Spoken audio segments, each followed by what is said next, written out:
Sample paper 6 है, ICSC के लिए पार्ट 1 है। इसमें टोटल वैसे पेपर के अंदर हमारे सैम्पल पेपर में 10 सेक्शन है। हाईली वो वेटेज क्वेश्चन हैं सारे के सारे, और बहुत ही अच्छे स्टैंडर्ड के हैं। बेसिक के नहीं है, स्टैंडर्ड लेवल के क्वेश्चन है। फर्स्ट क्वेश्चन थोड़ा आसान है, उसके बाद कंटिन्यूस लेवल पे हार्ड होते चले जाएंगे। तो कंटिन्यू करते हैं, फर्स्ट क्वेश्चन को देखते हैं। यहाँ पे दिया है कि कोई माइक्रोवेव ओवन है, उसका जो मार्केट प्राइस है वो 10,000 रुपीज़ है, और उस पर जो डीलर है वो ऑफर करता है 20% डिस्काउंट। तो उसका सेलिंग प्राइस इसने हमारे से पूछ लिया। सॉल्यूशन देखते हैं। कोई ओवन है, उसका जो मार्केट प्राइस है वो है हमारे पास 10,000 रुपीज़, और उसका जो डिस्काउंट दिया है उन्होंने डिस्काउंट परसेंट दिया है 20%। अब अगर यदि सेलिंग प्राइस देखें उसका, तो उसमें से एमपी में से उसका डिस्काउंट माइनस हो जाएगा। जो डिस्काउंट है हमारे पास, मार्केट प्राइस दे रखा है 10,000 रुपीज़, और डिस्काउंट है हमारे पास 10,000 का 20%। तो निकाल लेते हैं साथ के साथ सोल्व करते हुए। 100 से 100 कैंसिल हो गया, तो कुल मिला के 10,000 रुपीज़ में से हमें 2,000 रुपीज़ कैंसिल करनी है। ये यहाँ पे डॉट की उसकी ज़रूरत नहीं है। तो ये आ गया मेरे पास 8,000 रुपीज़। ये इसका आंसर है। नेक्स्ट क्वेश्चन देख। नेक्स्ट क्वेश्चन बहुत ही अच्छा क्वेश्चन है। इसने कहा कि linear factor of the equation exist, मतलब यहाँ पे इसके लीनियर फैक्टर अवेलेबल हैं। एक क्वाड्रेटिक इक्वेशन है। लीनियर फैक्टर का मतलब है कि जब हम कोई भी क्वाड्रेटिक इक्वेशन को सोल्व करते हुए जाते हैं तो एक जगह ऐसा कुछ वो बनते हैं ब्रैकेट्स कि x-4 बराबर 0, कुछ इस तरह का बन गए, तो ये लीनियर फैक्टर कहलाते हैं इसमें, जब ये पोजीशन आ जाए। और ये दो ही सूरतों में पॉसिबल है। कब?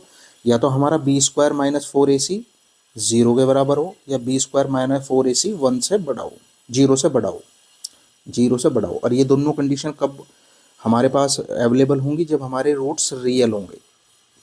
तो ऐसी कंडीशन का हमें आइडिया लग गया है कि हमारे पास ये दोनों में से एक कंडीशन है। तो इसे जब एक साथ लिखेंगे तो कुछ इस तरह लिख सकते हैं कि b² - 4ac या तो बड़ा हो 0 से, या 0 के बराबर हो। अब मुझे यहाँ पे इसे सोल्व करने के लिए b चाहिए, 4 चाहिए, वो a चाहिए और c चाहिए। तो b a c मुझे कहाँ से मिलेगा? इस इक्वेशन से, गिवन इक्वेशन से कंपेयर करके मैं कंपेयर कर लेता हूँ। a² + bx + c = 0, x² से x² और x से x, जो बचा उसे कंपेयर कर लेते हैं। जब कुछ नहीं होता तो 1 होता है, तो a = तो 1 आ गया, b = यहाँ पे k आ गया, और c = भी हमारा 1 आ गया। वैल्यू पुट कर देते हैं, वैल्यू पुट करके देखते हैं क्या आता है सोल्व करके। b की जगह है हमारा k, तो k² हो जाएगा 4 1 1 > 0। तो k² मिला के कुल मिला के हमारा आ गया 4। इनइक्वालिटी है, 4 को उधर मत ले जाओ, यहाँ पे ऐसे ही सोल्व करेंगे। तो k बराबर k² - 2 का स्क्वायर इस तरह होगा। इनइक्वालिटी को ऐसे ही शो करते हैं, उधर सोल्व करेंगे ले जाके, तो इनइक्वालिटी के रूल के अगेंस्ट है। तो यहाँ पे दोनों का एक बार a² - b² का फार्मूला लग गया, तो हमारे पास एक ब्रैकेट बना k - 2 और एक बना k + 2 और > 0। ऐसी सूरत में हम लिख सकते हैं कि एक दफ़े तो हमारा k जो है बड़ा है और बराबर है 2 के, जब हम इसके बराबर लेंगे इसको। और दूसरे के लिए लिख सकते हैं हम k है -2 के, जब हम इसके बराबर लेंगे। बट जब ले रहे हैं तो माइनस उधर करके ले जा रहे हैं, तो ये चिन्ह क्यों पलट रहा है? वो इसलिए पलट रहा है कि हमारा जो इंटरसेक्शन पॉइंट है, ध्यान से समझना, हम ऑलरेडी ले चुके हैं कि k जो है हमारा 2 से बड़ा है या बराबर है। अब दोबारा अगर मैं इसको इधर ही रूट को इसको ऐसे करके लूँगा तो उसमें फिर उसका कॉन्ट्राडिक्टरी होगा। तो यहाँ पे ऐसे इंटरसेक्शन पॉइंट का एक रूल है, बस या तो आप इसे इस तरह ही याद रख लें कि जब इस तरह के दो ब्रैकेट क्रिएट होंगे, अगर आपने एक कंडीशन पहले ऐसे ले लिए तो दूसरी कंडीशन में हमारे सिंबल रिवर्स होंगे। या बस आप ऐसे समझ लें कि इसका जो इंटरसेक्शन पॉइंट है वो 2 ऑलरेडी हम ले चुके हैं। अब उस 2 को हम ओवरराइड नहीं कर सकते इस सिंबल को इधर रखते हुए। थोड़ा लेंदी कंसेप्ट है, कोई और ऐसा डीप लेवल का क्वेश्चन आएगा तो उसे भी डिस्कस करेंगे। ये इसके आंसर है। नेक्स्ट है, एक पोलिनोमियल दे दिया है, उसकी मैक्सिमम जो पावर है हमारे पास 3 है, उसे डिवाइड करना है x + 2 से। ये इसका फैक्टर दे दिया, तो फैक्टर नहीं है, इससे डिवाइड करना है बस। डिवाइड करने के बाद इसने रिमाइंडर हमारे लिए पूछ लिया कि इससे डिवाइड करने के बाद रिमाइंडर क्या हुआ। रिमाइंडर का प्रोसीजर क्या है? किसी भी पोलिनोमियल को किसी भी गिवन जो भी लीनियर फैक्टर है या क्वाड्रेटिक फैक्टर है उससे डिवाइड करने के बाद जो बचता है वो सिंपल तरीका है। जो हमारे पास फैक्टर दिया गया है डिवाइड करने के लिए, उसे = 0 रख लो। ये इसका मेथड है, इसी तरह सोल्व करते हैं। = 0 रख लो, तो x बराबर आ गया हमारा, ये सॉरी 0 रखना है यहाँ पे, तो x बराबर आ जाएगा हमारा -2। अब ये जो x बराबर -2 आया है, ये वैल्यू हम इस गिवन पोलिनोमियल में पुट कर देंगे, तो जो सोल्व होकर आएगा वही हमारा रिमाइंडर है। पुट कर देते हैं वैल्यू। 3x³ है तो -2 की क्यूब हो जाएगा यहाँ पे, +2 है, -x² है तो -2 का स्क्वायर हो जाएगा, माइनस एक्स है तो माइनस के 2 प्लस 2, मैंने कुछ नहीं किया है, पोलिनोमियल लिया, जहाँ जहाँ एक्स था वहाँ वैल्यू पुट कर दी -2 की, जो मैंने यहाँ से निकाल ली है। दोबारा अब इसे और आगे सोल्व करते हैं। माइनस के 8 हो गया मल्टीप्लाई में 2 की क्यूब 8 और माइनस रिटेन रह जाएगा 2, यहाँ पे माइनस माइनस प्लस हो जाएगा, 2 का स्क्वायर हो जाएगा 4, माइनस माइनस प्लस, प्लस का 2 प्लस का 2, ये हो गया माइनस के 48 प्लस का 8 प्लस के ये 2 और 2 जुड़ के हमारे 4 हो गया। तो माइनस के 48 प्लस के 12 हैं। अब माइनस के 48 में से 12 को माइनस करेंगे तो 8 में से 2 गए हमारे 6 और 4 में से 1 गया 3, यानी कि कुल मिला के जो मेरा आंसर आया वो माइनस के 36 आ गया। यही आंसर है। हमारे पास नेक्स्ट क्वेश्चन है, which of the following points is invariant with respect to line y is equal to -2। अभी यहाँ पे एक वर्ड है इनवेरिएंट, पूरा सॉल्यूशन इसी में छुपा हुआ है इनवेरिएंट के अंदर। इसे समझते हैं पहले इनवेरिएंट क्या चीज़ है हमारे पास। इनवेरिएंट का मीनिंग है यहाँ पे कि ऐसा कोऑर्डिनेट जो अपने पॉइंट पे स्टेबल रहे। इनवेरिएंट पॉइंट कोऑर्डिनेट ऐसा होता है कि अगर मैं कुछ भी एग्जांपल के तौर पे लूँ, मेरे पास कोई कोऑर्डिनेट है जैसे 2 और 4, अगर मैं इसको कहीं भी रिफ्लेक्ट कर रहा हूँ, अगर मैं इसको रिफ्लेक्ट कर रहा हूँ, कंडीशन क्या हो सकती है, या तो ये एक्स एक्सिस के अगेंस्ट रिफ्लेक्ट हो या वाई एक्सिस के, बट दोनों सूरतों में अगर रिफ्लेक्ट होगा तो एक का सिंबल चेंज हो जाएगा। अगर हम इसे एक्स एक्सिस के अगेंस्ट करेंगे तो सेकंड का रिफ्लेक्शन के उसमें सिंबल चेंज हो जाएगा, वहाँ प्लस का 4 था यहाँ माइनस का हो गया। बट अगर इसी पॉइंट को मैं इनवेरिएंट बोलता हूँ, इनवेरिएंट पॉइंट बोलता हूँ, तो ये तो इनवेरिएंट एक्चुअली हो नहीं पाएगा। ये पॉइंट जो मैंने लिखा है ये गलत है, इसके साथ एक 0 रखना पड़ेगा मुझे। मैं लिख सकता हूँ यहाँ पे 2 और 0 4 या 0 और 4। अगर मैं इसे इनवेरिएंट पॉइंट बोलता हूँ, या ये भी हो सकता है, बट ये एक्स एक्सिस वाई एक्सिस के अगेंस्ट नहीं होगा, ये पर्टिकुलर किसी लाइन के अगेंस्ट होगा। पर हम इन दो की बात कर लेते हैं, एक्स एक्सिस और वाई एक्सिस के अगेंस्ट हो सकते हैं। तो इनवेरिएंट पॉइंट का मतलब ये है कि जब ये रिफ्लेक्ट होंगे तो ये एज इट इज ही रहेंगे। एज इट इज का मतलब यहाँ 2 0 है तो यहाँ भी 2 0, और यहाँ 0 4 है तो 0 4, मतलब इनका रिफ्लेक्शन इस प्रकार होगा कि ये अपना सिंबल सेम रखेंगे। यहाँ प्लस था तो यहाँ भी प्लस ही रहा, यहाँ प्लस है तो प्लस ही है इनका सब कुछ। तो इसी प्रकार अब हमारे पास है माइनस का 2। इनवेरिएंट थोड़ा बहुत समझ में आ गया होगा आई होप। यहाँ पे -2 है, इनवेरिएंट पॉइंट है, तो कहीं भी कैसे भी रिफ्लेक्ट होगा तो वो -2 ही रहेगा। तो इसमें -2 कहाँ पे है हमारे पास सेकंड पोजीशन में वाई एक्सिस पे, यही है। तो इसका आंसर ये है। नेक्स्ट क्वेश्चन है, in a triangle P Q R L and M are 2 points on base Q R. इस तरह के क्वेश्चन को सोल्व करने का सबसे बेस्ट तरीका है, जो भी दिया है उसे डायग्राम में ड्रॉ कर लो और उससे हमें क्लियरिटी मिलनी शुरू हो जाएगी, तो आगे फिर करने में आसानी रहेगी। सबसे पहले जो हमारे पास ट्राइंगल है पी क्यू आर, उसे ड्रॉ कर लेते हैं। इससे ही करते हैं। चलो, ट्राइंगल है मेरे पास एक, इसके ऊपर ये है पी क्यू आर, इसके ऊपर 2 बेस हैं, 2 पॉइंट हैं बेस के ऊपर एल और एम, इन्हें भी कनेक्ट कर लेते हैं। कनेक्ट किया। अभी इसने जो हमें कहा है उसे ड्रॉ कर लेते हैं प्रॉपर तरीके से। क्या कि एंगल एल पी क्यू बराबर है क्यू आर पी के। एल पी क्यू ये वाला एंगल बराबर है क्यू आर पी के, इस वाले एंगल के। ठीक है। सेकंड में इसने कहा कि आर पी एम बराबर है आर क्यू पी के। आर पी एम है हमारा आर पी एम, ये वाला एंगल, ये एंगल बराबर है हमारा किसके, आर क्यू पी के, इस वाले एंगल के। सॉरी, यानी ये एंगल इसके बराबर, ये वाला एंगल इसके बराबर। अब हम हमारे पास 3 अलग अलग कंडीशन दे दी है, इनमें पूछ लिया कि कौन सी ट्रू है और कौन सी ट्रू नहीं है। बस उसके लिए हम इसे सोल्व करते हैं और देखते हैं। पहली कंडीशन है इसमें हमारे पास कि triangle P Q L similar होगा आरपीएम के। ट्राइंगल पी क्यू एल ये वाला है ट्राइंगल, ये वाला ट्राइंगल, और दूसरा हमारा ट्राइंगल है ये वाला। बिल्कुल 2 एंगल इसने दोनों ट्राइंगलों के आपस में कॉमन दे दी है, तो यही हमें रूल है, एंगल एंगल से हमारा ये फर्स्ट वाली कंडीशन प्रूव हो जाएगी। कौन सी, एंगल से। और गिवन है ऑलरेडी कि ये एंगल इसके बराबर, ये एंगल इसके बराबर, तो ये दोनों ट्राइंगल आपस में सिमिलर होंगे। सेकेंड है हमारे पास Q L into R M, P L into P M, ये हमें इस वाली हेल्प से मिलेगा। इसे सोल्व करके देखते हैं कैसे, कि मेरे पास 2 ट्राइंगल हैं, एक पी क्यू एल और एक है मेरे पास ट्राइंगल आर पी एम, और दोनों के दोनों सिमिलर हैं। जब सिमिलर हैं तो इनकी कोरस्पॉन्डिंग साइड हमेशा आपस में रेशो में रहेंगी। कैसे, पी क्यू बराबर हो, पी क्यू अपोन में रहेगी आर पी के। पी क्यू को अगर मैं आर पी के रेशो में रखता हूँ तो Q L upon P M, ये सिमिलर ट्राइंगल का रूल है, रेशो में इक्वल होगी, और उसकी थर्ड साइड है P L upon R M, यानी कि किसी भी सिमिलर ट्राइंगल की कोरस्पॉन्डिंग साइड हमेशा रेशो में इक्वल होती है। हमने वो आपस में लिख लिया। अब हमें जो सेकंड कंडीशन में प्रूव करने के लिए चाहिए वो देख लेते हैं। Q L into R M, Q L into R M, Q L into R M, ये तो नहीं है, Q L into R M ये है, जी हाँ। तो यानी कि मेरा ये सेकंड रेशो का ऑप्शन है ये इस चीज़ को फुलफिल कर रहा है। मैं क्रॉस मल्टीप्लाई कर देता हूँ, तो आया Q L into R M बराबर पी एल की अगर मैं पी एम में करता हूँ तो P L into P M. अब देख लेते हैं ये चीज़ हमारे से पूछी जा रही है कि Q L into R M, Q L into R M, P L into P M, P L into P M, यानी कि सेकंड कंडीशन भी हमारी ट्रू है। अब थर्ड कंडीशन के लिए देखते हैं। थर्ड कंडीशन में कह रहा है कि पी क्यू का स्क्वायर बराबर होना चाहिए Q R into Q L के। सबसे पहली बात, पी क्यू का स्क्वायर कब आया होगा? पी क्यू का स्क्वायर तब आया होगा जब P Q into P Q रहा होगा, बराबर में Q R into Q L होगा, या मैं लिख सकता हूँ कि P Q upon Q L रहा होगा और बराबर में Q R upon P Q रहा होगा। इस तरह कभी कंडीशन रही होगी, दो साइडों के कोरस्पोंडेंस रेशो इक्वल रहे होंगे, तब ये मल्टीप्लाई होकर आया होगा। तो इसमें कॉमन चीज़ क्या है कि मुझे दोनों सूरतों में पी क्यू डबल चाहिए।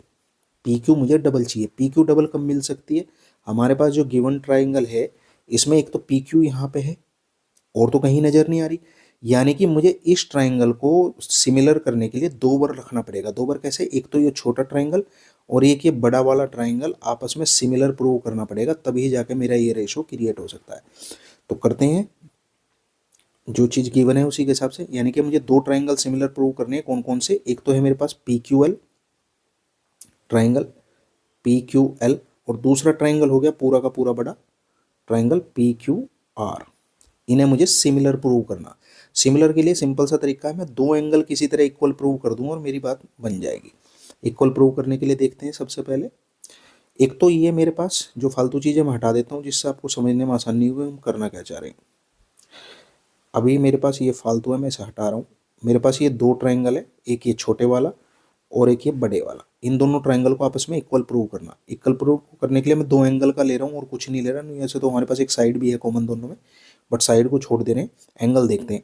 एंगल क्या है हमारे पास? ये एंगल ऑलरेडी इक्वल दे रखा है आर के, यानी कि एंगल पी बराबर है एंगल आर गिवन है, ठीक है। और एंगल क्यू दोनों में कॉमन हो जाएगा, एंगल क्यू दोनों में कॉमन है। और एंगल एंगल कंडीशन से हमारा बड़े वाला ट्राइंगल छोटे वाले ट्राइंगल के सिमिलर प्रूव हो गया, ये इस तरह। बट ये जो मैंने साइड लिख रखी है एग्जैक्ट इस तरह से सिमिलर प्रूव नहीं हुआ, क्योंकि ये साइड कोरस्पॉन्डिंग तरीके से नहीं लिखी हुई है। अब इसे कोरस्पॉन्डिंग तरीके से लिखने के लिए हमें थोड़ा सा रीअरेंज करना पड़ेगा। रीअरेंज करने के लिए सबसे आसान तरीका क्या है कि ट्राइंगल को ड्रॉ कर लो उसी कंडीशन में जैसे वो कोरस्पॉन्डिंग में जा रहे हों। देखते हैं समझने के लिए थोड़ा सा कैसे कर सकते हैं इसको। मेरे पास दो ट्राइंगल है, पी क्यू एल और पी क्यू आर। मैं पहले पी क्यू एल को लिख लेता हूँ। एक ट्राइंगल ड्रॉ कर लो, उसी के हिसाब से दूसरा ट्राइंगल ड्रॉ होगा, पी क्यू एल। मैंने छोटे वाला ट्राइंगल ड्रॉ कर लिया, ये छोटे वाला, ये P Q L. P Q L में एंगल क्यू कॉमन है, तो मैंने एक ट्राइंगल और ड्रॉ किया। अब बस इसके जो मैं नाम दूंगा यहाँ पे, ये सोच समझ के देनी है मुझे, ठीक है। जो इसके वर्टिसेस के पॉइंट्स हैं वो सोच समझ के देनी है। कैसे? एंगल क्यू दोनों में कॉमन है, तो मैंने एंगल क्यू यहाँ रख लिया एक, ठीक है। उसके बाद यहाँ पे एल है, एल है, एल का कोई इसके साथ रिलेशन मिला नहीं था तो मैं एल को छोड़ देता हूँ। थोड़ी बहुत मुझे पी का रिलेशन मिला था। इसका एंगल पी बराबर है एंगल आर के, तो यहाँ पी है आर के इक्वल है, तो यहाँ मैंने आर लिख लिया। जो थर्ड बचा है वो मैंने यहाँ लिख दिया। आई होप थोड़ा बहुत समझ में आ गया होगा। नहीं, थर्ड इसका क्यू एल नहीं बचा है, पी है वो एक्चुअली। बड़ा ट्राइंगल ले रहे हैं तो यहाँ पे पी आएगा, ये पी बचा, बड़े ट्राइंगल का पी बचा है, ठीक है। तो ये इस तरह हो गया। अब मुझे जो प्रूव करना उसे देखते हैं। मुझे प्रूव करना पी क्यू का स्क्वायर बराबर Q R into Q L. तो पी क्यू का स्क्वायर चाहिए, तो पी क्यू मैंने एक ले ली, इसके कोरस्पोंडेंस में कौन सी साइड होगी मेरी? ये वाली। तो यानी कि P Q upon Q R आ गया बराबर। अब मुझे फिर पी क्यू चाहिए, पी क्यू से पी क्यू में मल्टीप्लाई करनी है। तो इसकी मैंने पी क्यू ले ली है, इसकी पी क्यू मैंने यहाँ पे अभी ली है, तो इसके साथ कोरस्पोंडेंस में कौन सी रहेगी? Q L. ये मैंने क्यू एल ले ली, क्रॉस मल्टीप्लाई करो तो पी क्यू का स्क्वायर बराबर Q R into Q L. I hope समझ में आ गया होगा, यही प्रूव करना था, ठीक है। Circum centre of A triangle is the point which is. Circum centre क्या होता है सबसे पहले उसे समझते हैं। ऑप्शन अपने आप ही समझ में आ जाएगा। किसी भी ट्राइंगल का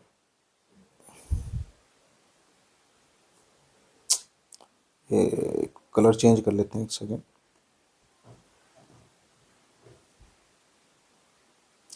कोई भी एक ट्राइंगल है हमारे पास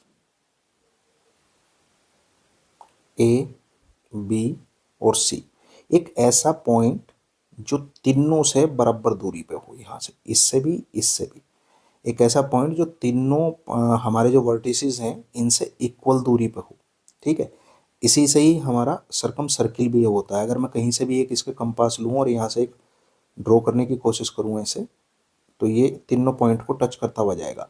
तो ऐसा पॉइंट जो तीनों से इक्वल दूरी पे हो, अगर मैं से ओ ए ओ मान लूँ तो ओ ए बराबर ओ बी बराबर ओ सी, ये सर्कम सेंटर कहलाता है। तो ऐसी कंडीशन हमारी एक ही है, at equal distance from the three vertices of the triangle D. I hope ये समझ में आ गई होगी थ्योरी क्या कह रही थी। नेक्स्ट क्वेश्चन है, काफ़ी अच्छा क्वेश्चन दिया हुआ है। लैंग्वेज थोड़ी टिपिकल है, उससे पहले रीड कर लेते हैं और उसके बाद देखते हैं केयरफुली हम क्या क्या ड्रॉ करके क्या समझ सकते हैं इसका। एक होलो कोन है जिसकी रेडियस 6 सेंटीमीटर और उसकी हाइट 8 सेंटीमीटर है।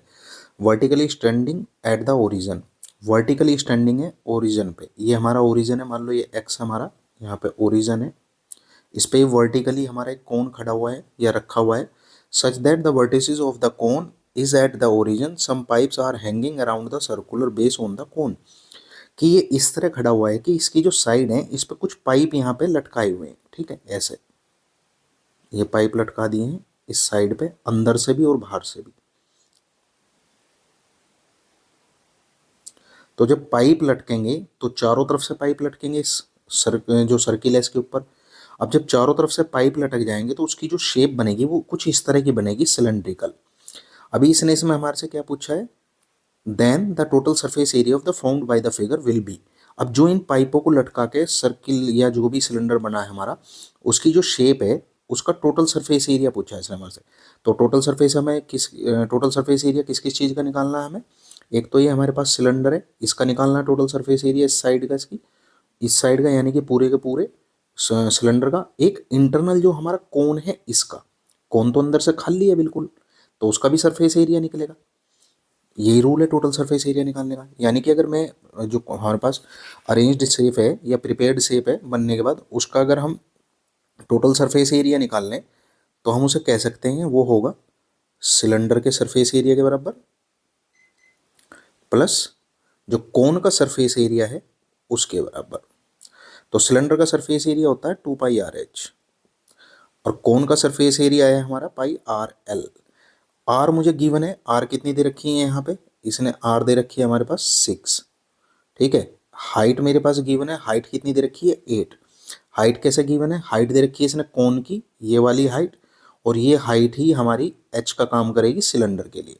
अब एक तीसरी चीज़ है इसमें हमारे पास एल, एल मुझे निकालनी है। एल किसके लिए, एल है कोन के लिए। अब कोन की हमारे पास रेडियस भी है, हाइट भी है, एल निकालनी, एल होती है स्लेंट हाइट, ठीक है, निकाल लेते हैं। मेरे पास ये गिवन है, रेडियस कितनी है 6, ये है 6, और ये हाइट है मेरे पास यहाँ पे कितना 8, और ये जो मेरी तिरछे वाली हाइट है ये मुझे निकालनी है, ये मेरी होगी एक्स। तो ये 90 डिग्री है यहाँ पे, तो ये कुछ इस तरह का बन गया, ये 6 ये 8, ये मुझे निकालनी है।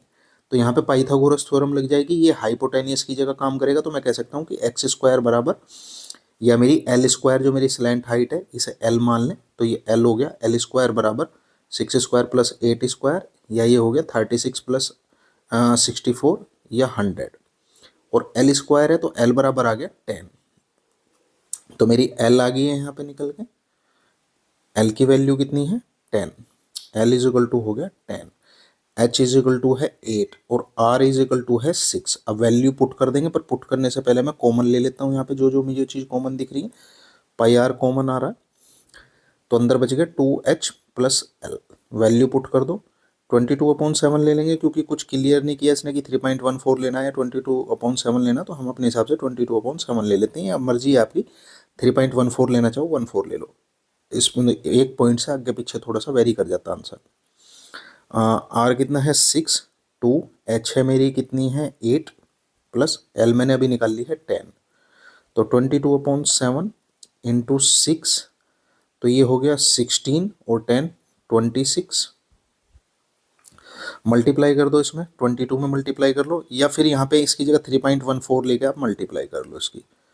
तो जब हम इसका पूरा मल्टीप्लाई करेंगे तो उसका सॉल्यूशन जो आएगा वो आएगा सी वाला ऑप्शन। ये मल्टीप्लिकेशन है, ये आप कर सकते हैं। तो थर्ड ऑप्शन जो है 490 पे आएगा लगभग, 490 अप्रोक्स, तो इसका ये आंसर है। आई होप इसका कंसेप्ट और मेथड समझ में आ गया होगा आपकी। नेक्स्ट क्वेश्चन है हमारे पास, alpha beta are the root of the equation x square plus x minus six is equal to zero. ये रूट दे दिए उसके अल्फा बीटा, और एक यहाँ पे हिंट दे दिया निकालने के लिए अल्फा बीटा को कि बीटा जो है ग्रेटर देन है अल्फा से, यानी कि जो भी वैल्यू आएंगे उसमें जो बड़ी वैल्यू होगी वो बीटा होगी। Then the product of the matrices, उसके बाद जब अल्फा बीटा आ जाए तो इन दोनों मैट्रिसेस का प्रोडक्ट निकालना। तो सबसे पहले प्रोडक्ट निकालना देख लेते हैं, कैसा निकालते हैं किसी भी मैट्रिसेस का प्रोडक्ट, बड़ा सिंपल है। उसके बाद इक्वेशन सोल्व करके अल्फा बीटा भी निकाल लेंगे। कि मान लेते हैं कि हमारे पास एक मैट्रिसेस है, एक मैट्रिक्स है, ये हो गया हमारा ए बी और सी ओ डी, और एक दूसरा और है हमारे पास, वो हो गया ई एफ जी और एच। अगर मुझे इन दोनों का प्रोडक्ट करना है, इन दोनों का प्रोडक्ट करना है, तो प्रोडक्ट करने का सिंपल सा तरीका है कि ये जो ऊपर की वैल्यू है इसे लिखो आप सबसे पहले प्लस में, और फिर एक बार प्लस में लिखो इसे। उसके बाद ये जो वैल्यू है यहाँ पर रो में, ये ए के साथ लिखो, ए और ई आ गया, और इसके बाद एफ, और ये जो वैल्यू है ये बचे हुए दूसरे के साथ जी और एच। सेम वैसी सी प्लस डी और सी प्लस डी, यानी कि इस रो को हमने फिर दोबारा लिख लिया नीचे प्लस प्लस में फर्स्ट रो को। उसके बाद जो पहली रो है उसे फर्स्ट वाले के साथ ई एफ, और दूसरी रो को सेकंड वाले के साथ जी और एच। यार ये सिंपल सा तरीका है प्रोडक्ट करने का, इसे सोल्व कर तो जो आए वो ये हमारा नया मैट्रिक्स है जो बना इन दोनों के मैट्रिसेस के मल्टीप्लिकेशन या प्रोडक्ट से। आई होप समझ में आ गया कि फर्स्ट रो के साथ ये, यानी कि ए के साथ ये, और बी के साथ ये वाला, सी के साथ ये वाला, और डी के साथ ये वाला। अब इसे कंटिन्यू करते हैं क्वेश्चन को। सबसे पहले है जो हमारे पास क्वाड्रेटिक इक्वेशन है, इसका सोल्व कर लेते हैं, अल्फा बीटा निकालते हैं इससे। गिवन है हमारे पास क्या, x square plus x minus के six is equal to zero. ऐसे प्रोडक्ट चाहिए हमें जो मल्टीप्लाई होकर सिक्स आ जाए, और दूसरा हमारे जो माइनस करें तो उसे वन आ जाए। तो ऐसे होते हैं थ्री और टू, यानी कि थ्री एक्स माइनस के टू एक्स, प्लस का एक्स था तो प्लस का एक्स रहना चाहिए। इस तरह की वैल्यू ली है हमने। सोल्व करने के लिए कॉमन ले लिया एक्स प्लस थ्री, अगर इन दोनों में से x कॉमन लिया तो x प्लस थ्री आ गया। इन दोनों में से माइनस के टू कॉमन लेंगे तो यहाँ पे रह जाएगा x प्लस थ्री बराबर जीरो। दोनों में से ब्रैकेट कॉमन आ गया x प्लस थ्री, और अंदर रह गया x माइनस टू बराबर जीरो। अगर एक दफ़े इसके बराबर जीरो लेंगे तो हमारा आएगा x इजिकल टू माइनस के थ्री, एक दफ़े इसके बराबर जीरो लेंगे तो x इजिकल टू आ जाएगा टू। अब जैसे ही इसने कंडीशन दी थी कि जो बीटा है हमारा वो अल्फा से बड़ा है, तो उस हिसाब से हमारा जो टू है ये बीटा रहेगा, और जो छोटा है वो अल्फा रह गया। यानी कि हमारे पास जो वैल्यू निकल का आई अल्फा बराबर माइनस के थ्री और बीटा बराबर आ गया हमारा टू। अब इन मैट्रिक्स में हमारे पास जो गिवन है इनकी वैल्यू पुट कर लेते हैं। पहला ले लेते हैं, कलर चेंज कर लेता हूँ थोड़ा समझने में आसानी रहेगी। पहला मैट्रिक्स है जीरो, जीरो तो जीरो ही रहेगा। फिर है अल्फा, अल्फा की वैल्यू है मेरे पास माइनस के थ्री, तो माइनस के थ्री। दूसरा है अल्फा, यानी कि फिर माइनस के थ्री, फिर बीटा है, बीटा की वैल्यू होगी टू। पहला मैट्रिक्स क्लोज हो गया। दूसरा है हमारे पास beta plus one, beta plus one यानी कि थ्री, फिर हमारे पास जीरो, फिर माइनस के बीटा है, माइनस का बीटा हो गया हमारा माइनस का टू, और फिर हमारे पास अल्फा यानी कि माइनस का थ्री। ये दो मेरे पास मैट्रिसेस बने हैं। अब इनका मुझे प्रोडक्ट करना, प्रोडक्ट मैं यहाँ कर लेता हूँ जिससे थोड़ा देखने में और समझने में आसानी रहे। एक ऊपर और कलर चेंज कर लेते हैं। अब प्रोडक्ट करना है वही तरीका, पहले वाले को दो बार प्लस करके लिखो, यानी कि ज़ीरो प्लस माइनस का थ्री, फिर दोबारा ज़ीरो प्लस माइनस का थ्री। मैंने इन दोनों को प्लस करके लिख दिया, ठीक है। अब पहले वाले के साथ जीरो के साथ थ्री और जीरो लिखो, थ्री मल्टीप्लाई में, और फिर ज़ीरो के साथ ज़ीरो। फिर इसी के साथ दूसरे वाला प्रोडक्ट हमारा ये रहेगा बचे हुए के साथ माइनस के टू, और यहाँ पे इसके साथ आ गया माइनस का थ्री। इसी साथ अब ये लिख लो डबल, प्लस करके लिखो माइनस के थ्री प्लस के टू, माइनस के थ्री और प्लस के टू। जैसे जिसकी समझ में आए अपने मेथड वैसे लगा सकता है, मैं ऐसे ही करता हूँ इसलिए मैं आपको दिखा रहा हूँ, से थोड़ा इजी रहता है इससे। अब इसके जो फर्स्ट पार्ट हैं वे ये हैं, इन दोनों के साथ ये दोनों लिख दो, यानी कि एक के साथ 3 लिख दिया मैंने, एक के साथ 0 लिख दिया। अब इसके जो सेकंड पार्ट है ये दोनों है, इन सेकंड पार्ट के साथ ये वाली रो के लिख दो, एक के साथ माइनस का, इसके साथ माइनस का 2, फर्स्ट वाले के साथ फर्स्ट वाला और सेकंड वाले के साथ सेकंड वाला माइनस का 3। अब बस इन्हें सोल्व कर दो। 3 के साथ 0 मल्टीप्लाई, 0 हो गया, और माइनस के 3 -2 में हुआ तो प्लस का 6 आ गया। 0 0 0 ही होता है, -3 की -3 में हुई तो 9 आ गया। यहाँ पे 3 - 3 मल्टीप्लाई होकर माइनस का 9 और 2 इंटू 2 माइनस का 4, और दूसरा हमारा 0 में 3 की मल्टीप्लाई हुई 0 आ गया, और 2 की 3 में मल्टीप्लाई हुई तो माइनस के 6 यानी कि माइनस के 6 रह गया। एक ये है, एक ये है, एक ये है, एक ये है, ये मैट्रिक्स हमारा है। अब इसे और थोड़ा सा सोल्व कर देंगे तो 6 9 और 9 माइनस के 9 4 है माइनस के, तो ये हो गए 13 और माइनस के 6। ये हमारा बनने वाला नया मैट्रिक्स है, यही आंसर है। तो ऑप्शन बी इसका करेक्ट आंसर है। आई होप समझ में आ गया होगा। नेक्स्ट क्वेश्चन है, कोऑर्डिनेट का क्वेश्चन है। देखते हैं इसको सोल्व करने के लिए क्या क्या करना पड़ेगा हमें। सपोज देयर आर 4 पॉइंट्स, पहला कोऑर्डिनेट दे दिया ए बी सी डी, उनकी वैल्यूज भी दे दी हैं, और विच लाई इन द फर्स्ट क्वाड्रेंट। इसने क्लियर कर दिया कि वो फर्स्ट क्वाड्रेंट में लाई है, बट हमें देखने से पता चल रहा है जब सारे ही पॉजिटिव हैं तो सारे के सारे लाई कर रहे होंगे फर्स्ट क्वाड्रेंट में।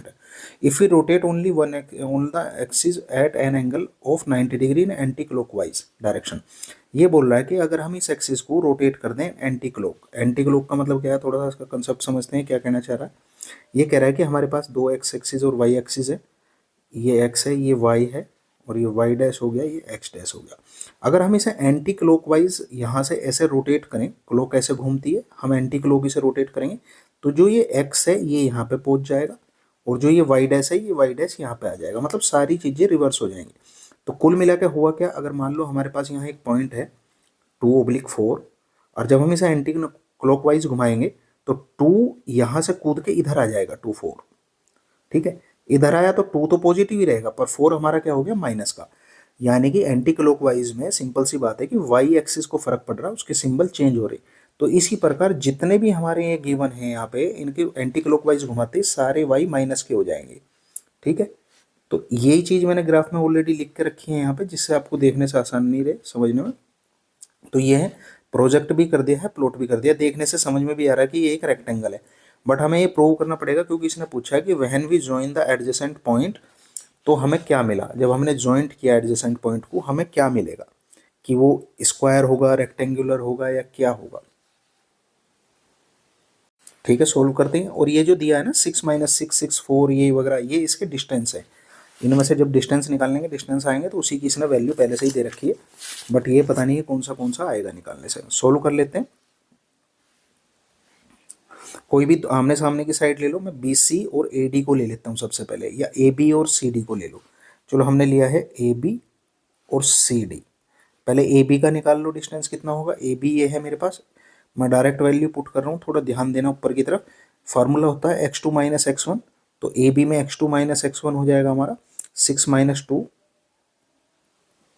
का स्क्वायर प्लस -4 यानी कि -4 ब्रैकेट में, एक सेकेंड, माइनस और -4 और इसका भी स्क्वायर बराबर वैल्यू आ जाएगी। 6 में से 2 गए 4, 6 - 2 = 4, और 4 का स्क्वायर 16।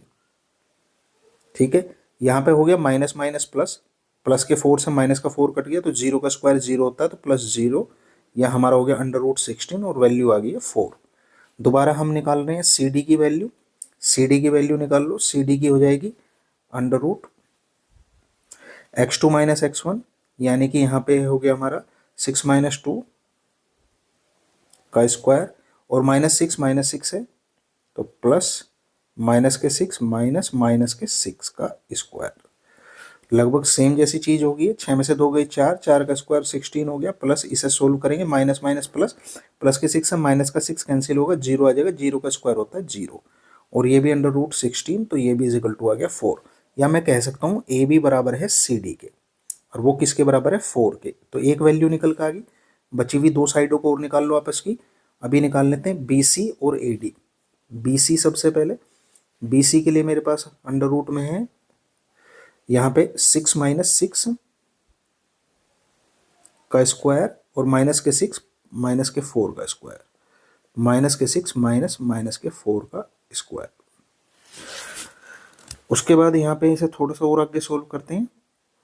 6 का 6 हो गया 0, 0 से 0 का स्क्वायर 0 ही हो जाएगा, प्लस यहाँ पे माइनस के 6 है और माइनस का 4, माइनस माइनस प्लस का 4 हो जाएगा। तो कुल मिला के जगह कम है, मैं यहाँ सोल्व करके ही लिख देता हूँ उसे। माइनस के 6 में से प्लस का 4 जाएगा तो माइनस के 2 बचेगा और माइनस के 2 का स्क्वायर हो जाता है हमारा 4 और 4 अंडर रूट में से बाहर निकल कर आएगा 2।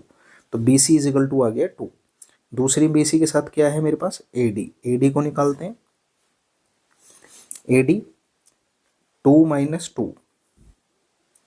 2 माइनस 2 का स्क्वायर और y2 माइनस y1 हो जाएगा हमारा माइनस के 4 माइनस माइनस के 6 का स्क्वायर। ये भी सोल्व होके 4 और सोल्व होकर आएगा 2। तो मैं कह सकता हूँ ए डी बराबर है हमारा बी सी के और वो किसके बराबर है 2 के। तो अब मुझे ऐसी साइड चाहिए जो 2 और 4 आ रही हूँ, ठीक है। 2 और 4, 2 और 4 मेरी देखना पड़ेगा कौन कौन सी होंगी, ठीक है। 2 4 तो इसमें से नहीं है, तो इसने कुछ और पूछा होगा, देखते हैं क्या पूछा इसने। Then what will be the new coordinate of the point C. Okay okay, इसने हमारे से कोऑर्डिनेट पूछा था सी के। सी के नए कोऑर्डिनेट क्या है हमारे, सी के नए कोऑर्डिनेट देख लेते हैं अभी। बस y को माइनस करना सी के कोऑर्डिनेट के लिए। पहले 6 6 थे तो 6 माइनस 6 हो गए, 6 माइनस 6 यानी कि एक जगह यही है 6 माइनस 6। तो 6 माइनस 6 है और रेक्टेंगुलर ऑटोमेटिक है क्योंकि एक साइड हमारी 4 है, दोनों इक्वल, और एक साइड हमारी 2 है, तो ये रेक्टेंगुलर शेप है। नेक्स्ट क्वेश्चन है हमारे पास, P Q S and R points on the circumference of a circle of radius R. P Q S R 4 point हैं। ये कोई सर्किल मैंने पहले ही ड्रॉ कर लिया है, इसके ऊपर वो चारों के चारों पॉइंट हैं। Such that P Q are is an equilateral triangle. अब इसमें जो हमारा पी क्यू आर है वो एक इक्विलेटरल ट्राइंगल है। मैंने ये ड्रॉ करके पहले ही रख लिया समय बचाने के लिए। P Q are equilateral triangle है यानी कि सारी की सारी साइड बराबर हैं। उसके बाद दिया हमें P S is diameter on the of the circle. अब यहाँ से पी एस मान लो सेंटर यहाँ पे कहीं, एक एस मुझे पॉइंट यहाँ पे लेना पड़ेगा क्योंकि इसने गिवन है कि पी एस जो है एक डायामीटर है, ठीक है।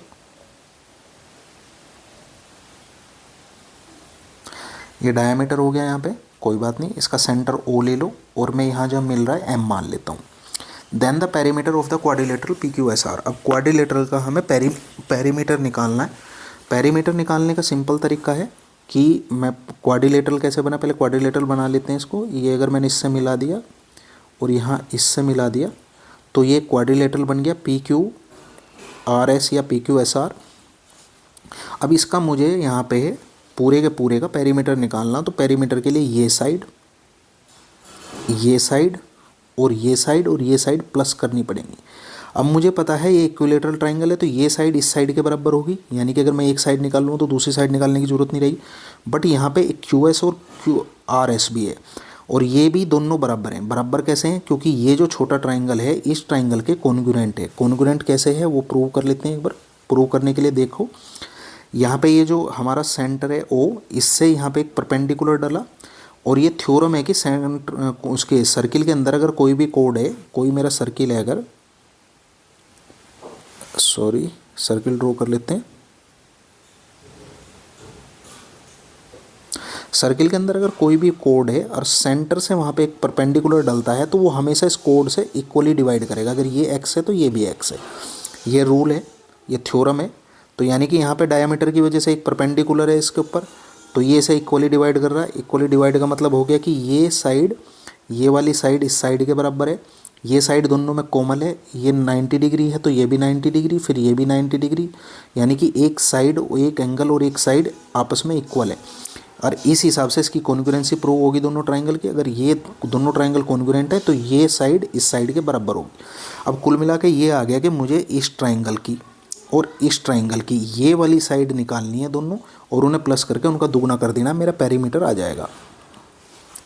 ओके, यहाँ तक कंसेप्ट थोड़ा बहुत समझ में आ गया होगा मेथड को। अब इसे आगे लेके चलते हैं। इससे आगे समझने से पहले मैं थोड़ा सा इसका ये जो ट्राइंगल है इसे सेपरेट बना लेता हूँ क्योंकि यहाँ पे होच-पोच हो गया ज़्यादा। ट्राइंगल मैंने ड्रॉ कर लिया है, इनके एग्जैक्ट वही नाम रख लेते हैं जो वहाँ पे ऊपर का P है, नीचे यहाँ पे M है, ये गिवन है, और ये मेरा Q है। यहाँ पे कहीं सेंटर है वो मैंने O मान रखा है, ठीक है। ये गिवन है कि ये R है बाकी मुझे ये किसी तरह ये हाइपोटेनियस निकालनी है। हाइपोटेनियस में निकाल लूँगा बड़े आराम से, रूल लगा सकते हैं हम यहाँ पे tan वाले। ये एंगल मुझे पता है ये 30 है और ये भी 30 है। इसी थ्योरम के चलते ये दोनों एंगल मेरे 30 डिग्री हो गए, क्योंकि ये ऐसे इक्वली डिवाइड करेंगे तो ये 60 है, शिट ये 60 है तो 60 टोटल है, तो ये से आधा डिवाइड कर रहा तो ये भी 30। यहाँ से मैंने रेडियस को मिलाया, ये टोटल 60 था तो ये आधा भी, ये भी 30। तो ये मेरे पास सॉरी ये टोटल 60 है। जब मैं से यहाँ से इसे मिला दूंगा तब ये 30 होगा यहाँ से यहाँ तक का। ठीक है, मैं इसे थोड़ा सा ढंग से क्लियर कर लेता हूँ। अब ये यहाँ से यहाँ तक मिल गया, ये मेरा एंगल है 30। अब मुझे किसी तरह ये निकालना है। अगर ये मेरा निकल गया तो ये पूरा PM हो जाएगा, और PM से मैं फिर हाइपोटेनियस निकाल पाऊँगा अपनी। ठीक है, तो हम इसे निकालते हैं। इसमें ले लेते हैं, मेरे पास यहाँ पे क्या क्या गिवन है। ये R है, क्योंकि O से लेकर Q तक रेडियस है, ध्यान से देखोगे तो ये R है, यही R मैंने यहाँ पे ले लिया। मुझे OM निकालना। मेरे पास क्या हो गया, हाइपोटेनियस तो है R, OM मुझे निकालना है। तो हाइपोटेनियस और बेस, ये एक्चुअली हमारा क्या है, परपेंडिकुलर, सॉरी हाइपोटेनियस और परपेंडिकुलर में क्या फार्मूला लगता है, साइन थीटा। साइन थीटा बराबर होता है P/H। ये आपको याद होनी चाहिए फार्मूले, फार्मूले के बिना कुछ नहीं है। थीटा है मेरा 30 डिग्री, परपेंडिकुलर है मुझे निकालना, और H है मेरा R, हाइपोटेनियस है R। तो OM बराबर आ गया साइन 30। इसे ऐसे लिख लेते हैं, साइन 30, चलो वैल्यू पुट कर लो 1/2। साइन 30 की वैल्यू होती है 1/2। OM एज इट इज़, यहाँ R हो गया, या मैं कह सकता हूँ OM बराबर आ गया R/2। ये वैल्यू यहाँ से यहाँ तक की आ गई है R/2। अब ये R/2 आ गई तो पूरी PM कितनी होगी, PM हो जाएगी OP प्लस OM। तो OP कितना है, R है, PM नहीं OP, हाँ OP R है, और OM है मेरा R/2। तो ये कितना हो गया टोटल, 3R/2। ये आई है PM। PM क्या है यहाँ पे, पूरा का पूरा परपेंडिकुलर। परपेंडिकुलर मुझे पता चल गया, हाइपोटेनियस निकालना है, सेम फार्मूला दोबारा लगा देंगे, बट किसके लिए, 60 डिग्री के। अभी मेरा 60 डिग्री हो गया, मैं यहाँ से ये हटा देता हूँ। अभी इसमें लगाना मुझे पूरा का पूरा, तो ये हो गया मेरा 60 डिग्री। परपेंडिकुलर अपॉन हाइपोटेनियस लगेगा, फिर दोबारा वही साइन थीटा वगैरह। Sine theta is equal to perpendicular upon hypotenuse. Sine theta की वैल्यू होगी 60। परपेंडिकुलर है हमारा कितना, परपेंडिकुलर है अभी निकाला था मैंने 3R/2, और H मुझे निकालना है वो एज इट इज़। तो वैल्यू पुट कर लेते हैं। साइन 60 की वैल्यू आ गई हमारी √3/2, और यहाँ पे है 3R/2। 2 से 2 कट गया, H इधर है, थोड़ा सा इधर ही सोल्व करते हैं। H ऊपर चला गया इधर, बराबर में 3R, और डिवाइड में आ गया √3। √3 से 3 कट गया तो मेरा आ गया H बराबर √3R। H बराबर आ गया है हमारा √3R। ये वैल्यू निकल के आ गई है। ठीक है, अब मैं ये थोड़ा सा हटाता हूँ, जगह क्रिएट करते हैं, उसी से आगे सोल्व कर पाएंगे। अभी हमारे पास हाइपोटेनियस आ गया कितना, यहाँ से यहाँ निकल के √3R। अब मुझे ये निकालनी है QS। QS मुझे निकालनी है। QS कैसे निकलेगी, छोटे ट्रायंगल को मैं फिर साइड में लेकर रख लेता हूँ। मेरे पास है एक ट्रायंगल, कैसे, इस तरह, सॉरी इसमें उल्टा करके ही बनाने में फ़ायदा है, नहीं तो बात समझ में नहीं आएगी। ये, और QS है हाइपोटेनियस, ले लेते हैं QS, और M है हमारा ये M, ये वाला 90 डिग्री। ठीक है, हमारे पास यहाँ कुछ भी गिवन है, कुछ भी गिवन नहीं है, कुछ भी चीज़ हमारे पास गिवन नहीं है। तो मुझे ये वाली QM निकालना, सबसे पहले ये वाला निकालना। ये जो यहाँ पे जो मैंने अभी परपेंडिकुलर ले लिया, तो ये निकालना मुझे। ये कहाँ से निकलेगा, ये यहाँ से निकलेगा। ये सब सारे के सारे ट्रायंगल एक जैसे ही हैं, ध्यान से देखने से ही पता चलेगा। क्या करेंगे, क्वेश्चन तो आना चाहिए 10 नंबर में, पर दे रखा है यहाँ 1 नंबर का, तो क्या कर सकते हैं। ये 30 डिग्री है। QM ये देख लो, यहाँ से लेकर यहाँ तक QM है, इसी QM की मैं बात कर रहा हूँ। मुझे ये निकालना, ये मेरा है R/2। R/2 क्या है, परपेंडिकुलर, और ये है मेरा बेस। बेस और परपेंडिकुलर का फार्मूला चाहिए, उसके लिए मैं इनका बेसिक रूल लिख लेता हूँ। पंडित बद्री प्रसाद, हर हर भोले। मुझे चाहिए एक परपेंडिकुलर और एक बेस। परपेंडिकुलर बेस होता है tan थीटा, तो मेरा फार्मूला लग गया टेन थीटा बराबर P by B. Tan theta, theta है हमारा 30 डिग्री, ये वाला यहाँ से यहाँ तक, और पी परपेंडिकुलर है मेरा आर बाई टू, ये वाला, और बेस मुझे निकालना। टेन थीटा की वैल्यू ये हो जाएगी हमारी 1/√3, और ये हो गया r by two into base. तो बेस इधर चला गया ऊपर और इधर रह गया r√3/2। ये मेरा बेस की वैल्यू आ गई r√3/2, यानी कि मैं कह सकता हूँ ये आया मेरा परपेंडिकुलर यहाँ पे इसके अंदर। ध्यान से देखना, बड़े ध्यान से, ये है r√3/2। ये चीज़ और ये चीज़ बराबर है यहाँ पे जो निकल के आई। अब मुझे क्या निकालना है, मुझे निकालना QS हाइपोटेनियस। परपेंडिकुलर मेरा निकल गया, हाइपोटेनियस मुझे निकालना। पर सबसे पहले मुझे ये पता होना चाहिए कि ये एंगल मेरा कितने का है, S कितने का है। S निकाल सकता हूँ क्या मैं? बड़े आराम से निकाल सकता हूँ। क्वाड्रिलेटरल है, टोटल यहाँ पे 60 डिग्री है, यहाँ से यहाँ तक का ये 60 है, और आमने सामने के क्वाड्रिलेटरल के, साइक्लिक क्वाड्रिलेटरल के एंगल 180 होते हैं। ये 60 है तो ये 120 हो गया, बट हम इसके आधे की बात कर रहे हैं तो वो इसका आधा हो जाएगा 60, यानी कि जो मेरा S है वो 60 आ गया। अब मुझे थीटा मिल गया है, तो मुझे फार्मूला लगाना है किस किस में, हाइपोटेनियस और परपेंडिकुलर में। परपेंडिकुलर और हाइपोटेनियस क्या हो गया, साइन 30। साइन 30 यानी कि sine 60 is equal to P by H. Sine 60 की वैल्यू होती है √3/2। P की वैल्यू है हमारी r√3/2, और h मुझे निकालना है। √3/2 से √3/2 कट गया और h बराबर आ गया r, यानी कि हाइपोटेनियस आ गया r। r क्या चीज़ आई है मेरी, ये वाली, ये यहाँ पे, ये है, ये भी r के बराबर आ गई है। ये r आ गई, ये √3r आ गई थी पहले ही निकल के। अब इन्हें प्लस कर दो। मुझे क्या करना है, PQ को प्लस करना है QS में, तो ये मेरा हो गया PQ प्लस QS, और उसका फिर दुगुना कर देना क्योंकि मुझे निकालना पेरीमीटर। PQ है मेरा √3r, QS है मेरा r, और उसका दुगुना, तो दो तो बाहर ही रखो क्योंकि रेशनल नंबर है अंदर, कोई फ़ायदा नहीं है मल्टीप्लाई करके। इन दोनों में से मेरा r कॉमन आ गया, अंदर रह गया √3 + 1। यही इसका सॉल्यूशन है, ये है फर्स्ट वाला 2r √3 + 1, ये आंसर है। काफ़ी कॉम्प्लिकेटेड सा क्वेश्चन था, बहुत लेंदी क्वेश्चन है, पता नहीं क्यों इतने कम नंबर में दे रखा।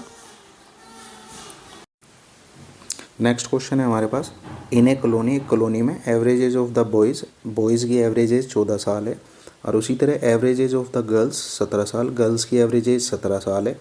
If the average age of the childrens का मतलब हो गया बॉयज़ और गर्ल्स दोनों को मिला के, अगर दोनों को मिला दें तो उनकी एवरेज एज होगी 15 years. Then the ratio of numbers of boys to that of girls. अब यहाँ टू दैट ऑफ गर्ल्स हमें रेशो निकालना है। यहाँ टू दैट से लेके बॉयज़ टू दैट गर्ल्स को लेके कंफ्यूज होने की ज़रूरत नहीं है, बस ये ध्यान रखना कि बॉयज़ को ऊपर रखना निकालते हुए और गर्ल्स को उसके साथ रेशो निकल जाएगा। ठीक, अब सॉल्यूशन देखते हैं हमारे पास सॉल्यूशन क्या है। सॉल्यूशन में सबसे पहले हमारे पास दिया है बॉयज़ की जो एवरेज एज 14 ईयर्स है, तो हम मान लेते हैं कि हमारे पास जो टोटल बॉयज़ हैं, नंबर ऑफ़ बॉयज़ वो x हैं। ठीक है, तो इनकी टोटल एज कितनी हो जाएगी बॉयज़ की, ऑफ बॉयज़, ये हो जाएगी कि उनकी क्वांटिटी में और जो उनकी एवरेज एज है उसकी मल्टीप्लाई कर दो, तो वो होगी 14x। इसी तरह नंबर ऑफ, इसे लेट किया हमने, नंबर ऑफ गर्ल्स ले लेते हैं, ये भी लेट ही कर रहे हैं हम, ये हो गया y। तो इनकी टोटल एवरेज एज क्या हो जाएगी, ये एवरेज है यहाँ पे, total average age of girls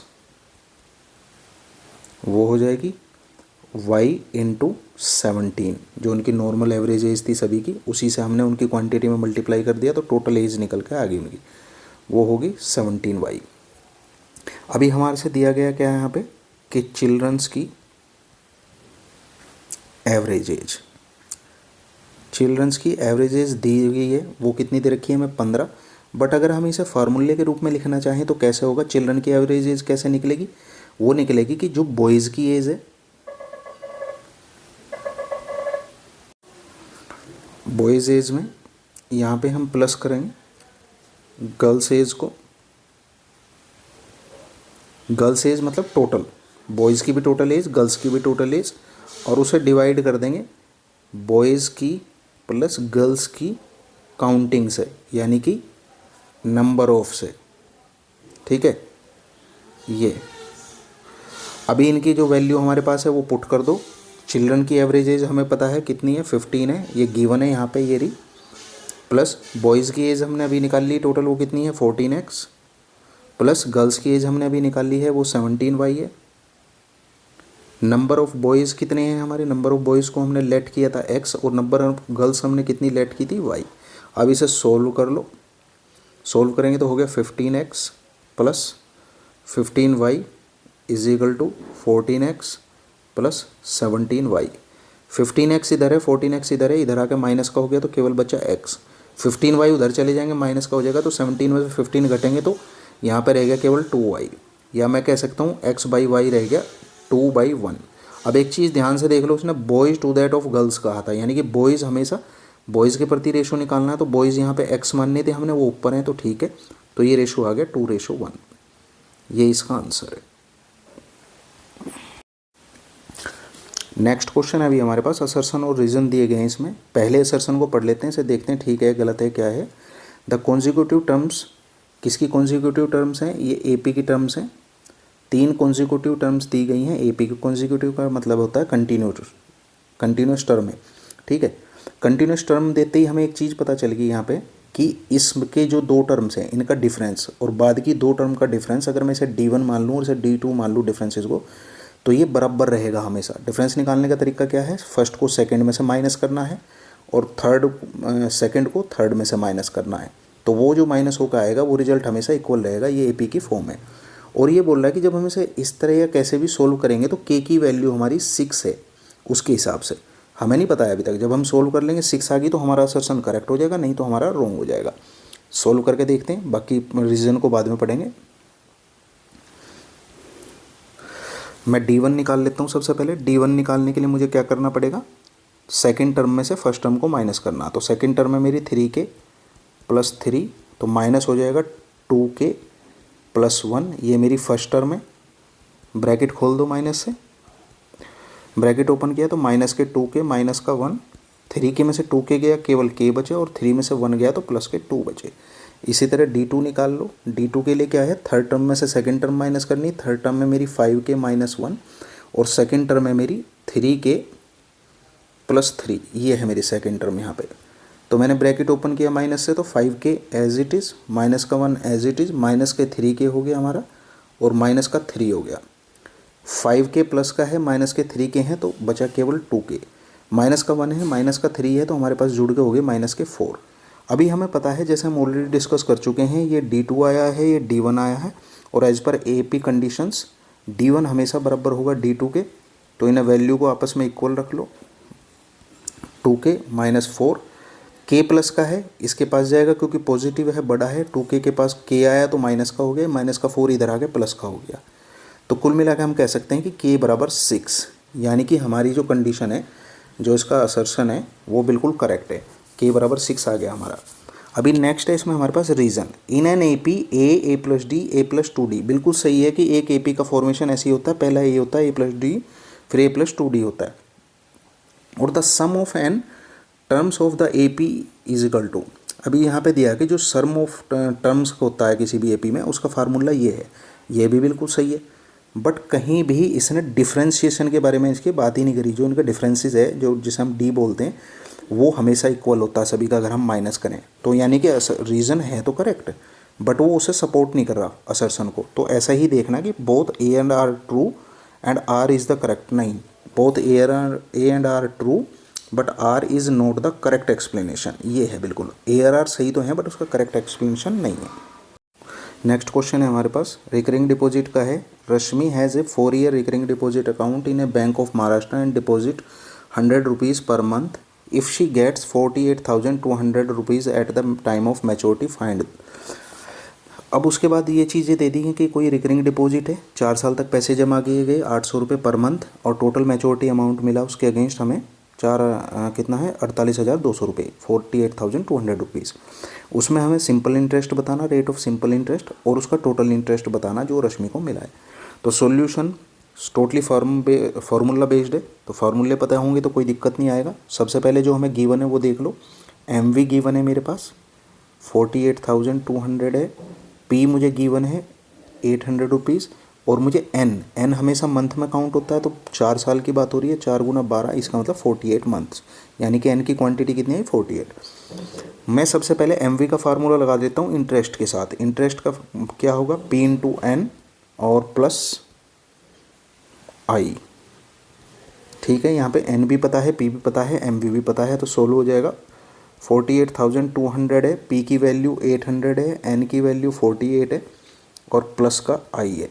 ये वैल्यू इधर आके माइनस की हो जाएगी, तो मेरे पास हो गया 48,200 माइनस 800 इंटू 48 इजिकल टू में I है 48,200 एज इट इज़।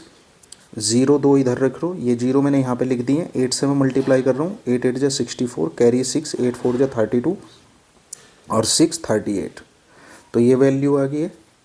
48,000 में से 38,000 माइनस करना सिंपल सी बात है, हो ही जाएगा। तो 0 0 तो कंटिन्यू रहेंगी, I बराबर आएगा हमारा 0 0, और 12 में से 4 गए 8, और यहाँ पे बच गया 17, 17 में से 8 गए 9। ये मेरा इंटरेस्ट आ गया, ठीक है। यानी कि ये सेकंड ऑप्शन का आंसर है।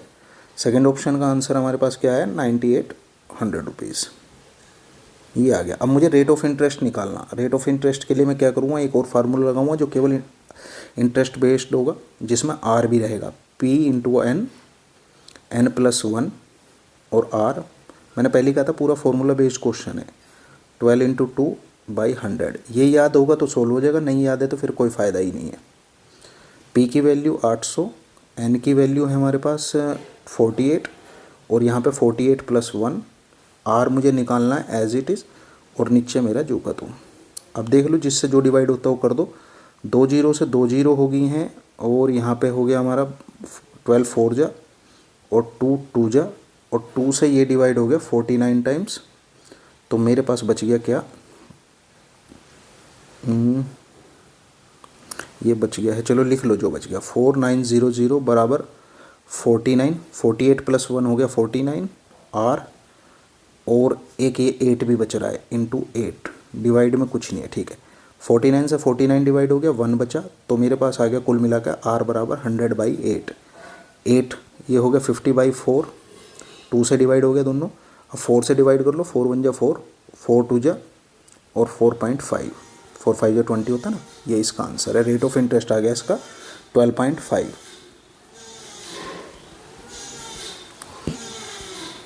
अभी नेक्स्ट क्वेश्चन है हमारे पास, Mister Kamal reduces the number of workers of his factory in 9:7।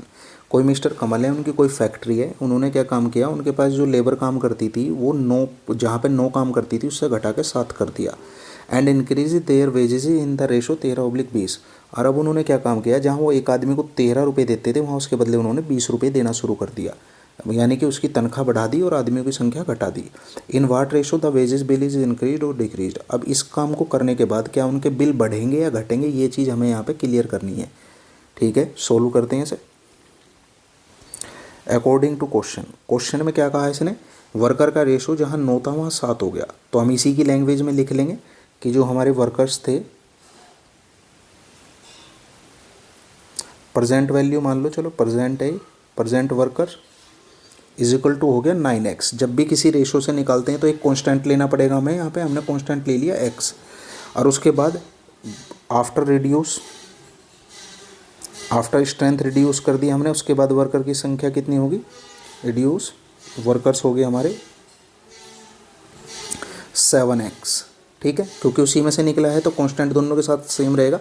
अगर 9/7 है तो हम इसमें से कैसे निकालते थे कि एक कांस्टेंट इसके साथ, वो एक वेरिएबल इसके साथ, और वही सेम वेरिएबल इसके साथ, और हम इन्हें अलग कर सकते थे, ठीक है। ये इतना तो पता ही होगा, सिंपल चीज़ें हैं। अभी इससे आगे उसके बाद क्या क्या है इसने, वेजेस के लिए वेजेस दिए हैं, प्रेजेंट वेजेस हैं हमारे पास, प्रेजेंट वेजेस हैं हमारे पास यहाँ पे 13, और इसे भी कांस्टेंट लगा के, वो वेरिएबल लगा के बाहर करेंगे तो वो हो गया 13y, और आफ्टर इंक्रीज, अब यहाँ पे तो बढ़ाया है इसने, इंक्रीज वेजेस क्या हो जाएंगे 20y। अब ये मैंने सिंगल सिंगल करके यूँ समझ लो कि जो उसने कहा था वो मैंने बाहर कर लिया। अब मुझे सबसे पहले चाहिए टोटल वेजेस प्रीवियस के, प्रेजेंट के मान लो, चलो total wages of present condition. फ़िलहाल के जो हालात हैं उसमें मेरे टोटल वेजेस क्या हैं, ये हैं टोटल वेजेस। उस समय 9 तो मजदूर काम कर रहे हैं वहाँ पे और एक को 13 रुपये मिल रहे हैं, तो मैं इनकी मल्टीप्लाई कर दूंगा टोटल वेजेस निकालने के लिए। जो भी मेरे पास है 9x की मल्टीप्लाई होगी 13y में, तो ये कितना हो गया 9 × 27 और 9 × 9 9 और 2 17, 117xy। ठीक है। और फिर मुझे क्या चाहिए टोटल वेजेस, जब जब उन्होंने जो कुछ करना था वो कर दिया। Total wages after, total wages after हो जाएगा यहाँ पे, total wages after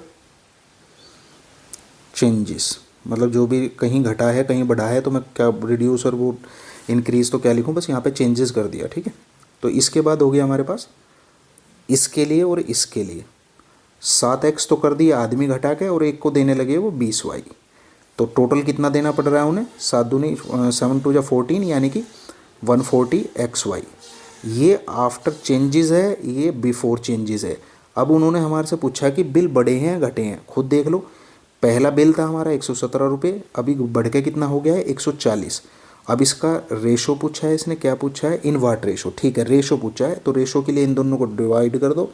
now current ratio, अभी का जो रेशो है ऑफ वेजेस वो हो जाएगा 117xy डिवाइड बाई 140xy। लो जी 117 से बढ़ के 140 हो गया, ये हमारा रेशो, यही आंसर है इसका। नेक्स्ट क्वेश्चन है ट्रिग्नोमेट्री का, प्रूव दैट है LHS लेना RHS करना। बट इसमें एक यहाँ इंपॉर्टेंट चीज़ है, कभी भी अगर RHS में कोई भी न्यूमेरिकल वैल्यू मिल जाए, खासतौर से ट्रिग्नोमेट्री में, तो ऐसे क्वेश्चन को आंख मीच के 99.99% बिल्कुल श्योर हो गए या 101% श्योर हो गए आप उसे साइन कोस में लेकर चलना, अपना ईजीली आपको जो भी न्यूमेरिक वैल्यू होगी वो मिल जाएगी RHS की। हम इसे सोल्व करते हैं, LHS लेते हैं। LHS में मेरे पास 1 + कोट ए माइनस कोसेक ए, मैं डायरेक्ट इसे खोल के लिख रहा हूँ, एक्सपेंड कर रहा हूँ। 1 तो 1 रह जाएगा, कोट को लिख सकते हैं हम cos A upon sine A, minus cosec को लिखते हैं 1/sin ए। 1 यहाँ पे as it is, plus tan A को लिख सकते हैं sin ए बाई कोस ए, सेक को लिख सकते हैं 1/cos ए। इनका एलसीएम ले लो यहाँ पे 1 करके, सभी में एलसीएम आ जाएगा sin ए। यहाँ पे कुछ भी नहीं है तो sin ए से मल्टीप्लाई की, sin ए को डिवाइड किया, sin ए से फिर यहाँ मल्टीप्लाई कर दी तो sin ए हो गया। ये एलसीएम लेना है, सिंपल है, sin ए से sin ए कैंसिल, कुछ नहीं तो 1 की मल्टीप्लाई की तो cos ही रहेगा। यानी कि अगर सेम चीज़ है तो रिटेन रहेगी ऊपर की वैल्यू। यहाँ पे भी 1 करके एलसीएम लो, cos ए, cos ए के ऊपर 1 में मल्टीप्लाई हुई तो cos ए प्लस sin ए और प्लस का 1 एज इट इज। अभी नीचे sin ए cos ए है, पूरा एलसीएम एक जैसा ले लो तो ये आपस में मल्टीप्लाई हो गया sin ए cos ए। मल्टीप्लाई था तो कोई दिक्कत ही नहीं आई, तो दोनों को मल्टीप्लाई करके लिख दिया ऐसे ही। अब मेरे पास यहाँ sin ए प्लस cos ए है और cos ए प्लस sin ए है और फिर +1 है और यहाँ -1 है। यानी कि अगर मैं इसे पूरे का पूरे a मान लूँ और इसे पूरे के पूरे को फिर a ही मानना पड़ेगा, क्योंकि sin ए प्लस cos ए, sin ए प्लस cos ए वो बात अलग है, यहाँ cos ए पहले लिखा हो या sin ए पहले लिखा हो। और फिर है मेरे पास -1, इसे मैं b मान लूँ तो ये भी एक फार्मूले के रूप में बन रहा, बट मैं इसे लिख के दिखा देता हूँ एग्जैक्ट कैसे चलेगा। हम ऐसे लिख सकते हैं sin ए प्लस cos ए, ये लिखा मैंने ये वाला,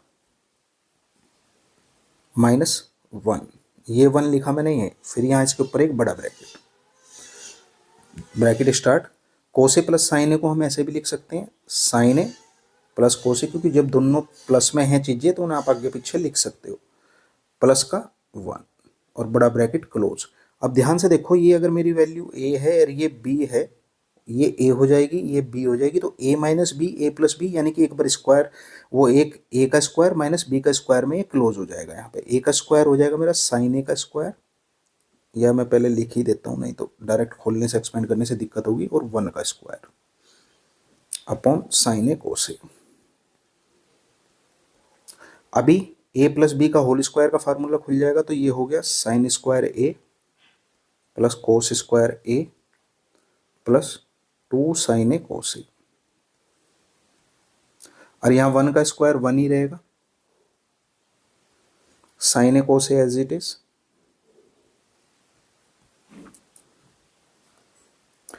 इसकी वैल्यू 1 हो जाएगी, sine square A plus cos square A 1 होता है, plus 2 sine A cos A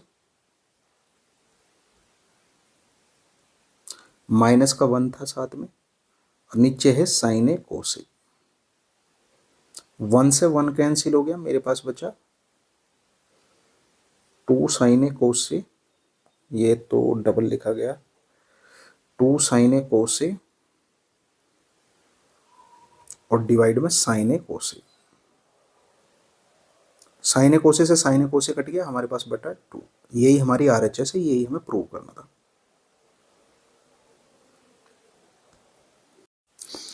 next question है अभी हमारे पास, circumference of the base of a cylinder open at the top. कोई हमारे पास सिलेंडर है, उसका जो ऊपर का टॉप है ये वाला, ये खुला हुआ है, ठीक है, और इसका जो सर्कमफ्रेंस दिया है, यानी कि इसका पूरा सर्किल का जो राउंड है वो 132 सेंटीमीटर है, यानी कि हमें कुल मिला के 2 पाई आर बराबर 132 सेंटीमीटर दिया हुआ है, ठीक है। The sum of radius and height is 41, और रेडियस और हाइट हमें 41 के बराबर दी गई है। Find the cost of publishing outer surface area of the cylinder at the rate of 10 पर स्क्वायर डेसीमीटर। अभी बहुत इंपॉर्टेंट वर्ड है कि यहाँ पे डेसीमीटर, इसका ध्यान रखना बहुत ज़रूरत है। स्क्वायर वर्ड भी इंपॉर्टेंट है। यहाँ पे इसने कहा कि डेसीमीटर के बराबर है, 1 डेसीमीटर में 10 सेंटीमीटर होते हैं, ठीक है, और उसका भी स्क्वायर है, उल्टा ये भी स्क्वायर, ठीक। अभी इसको सोल्व करते हैं।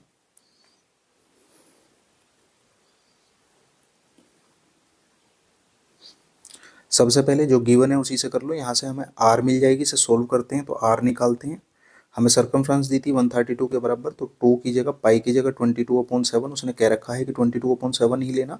आर की जगह आर 132 एज इट इज़, 2 से कट जाएगा 6 और 6, 22 से कट जाएगा 3 टाइम्स, तो आर आ गया मेरा 21 सेंटीमीटर मेरे पास यहाँ आर मुझे मिल गई। अभी आर मिल चुकी है तो आर की वैल्यू यहाँ पुट करेंगे, आर की जगह 21, तो एच आ जाएगा हमारा कितना, 41 माइनस 21 20, एच आ गया मेरा 20, यानी कि इसकी हाइट और रेडियस सब मेरे पास है। ये है 21, ये है 20।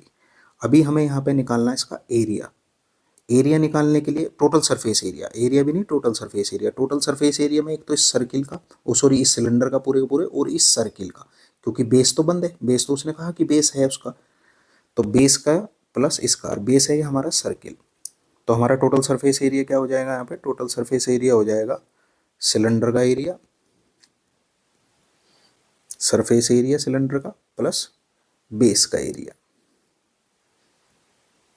सिलेंडर का कितना होता है 2 पाई आर एच, प्लस बेस का क्या है पाई आर स्क्वायर, क्योंकि वो सर्किल है तो pi R square, 2 as it is. चलो इसमें से पहले कॉमन ले लो, कॉमन लेने से चीज़ें आसान हो जाती हैं। मेरे पास यहाँ पाई है दोनों में, मैंने पाई ले लिया, और दोनों में आर है तो मैंने आर भी ले लिया, तो पाई आर बाहर कॉमन आ गया, अंदर बचा 2h प्लस यहाँ पे खाली आर। वैल्यू पुट कर लो, पाई की जगह 22/7, आर की जगह मेरे पास क्या आया था, आर आया था 21 इंटू ब्रैकेट है, एच की जगह है मेरे पास 20 और आर की जगह है 21, कट गया 3 टाइम्स, तो कुल मिला कर आ गया, बाहर है मेरा 3 2 6, 3 2 6, यहाँ से यहाँ रख लेते हैं, तो ये बचा 66, तो ब्रैकेट के बाहर है, और यहाँ पे 20 की 2 में की तो 40 प्लस 21, तो 66 की मल्टीप्लाई 61 में करना, ये मेरा आया एरिया। और एरिया किस में चल रहा था, सेंटीमीटर स्क्वायर में। अभी इसने यहाँ पे कहा है कि पॉलिश का रेट तो निकालना, बट इसे सबसे पहले मुझे डेसीमीटर में चेंज करना पड़ेगा।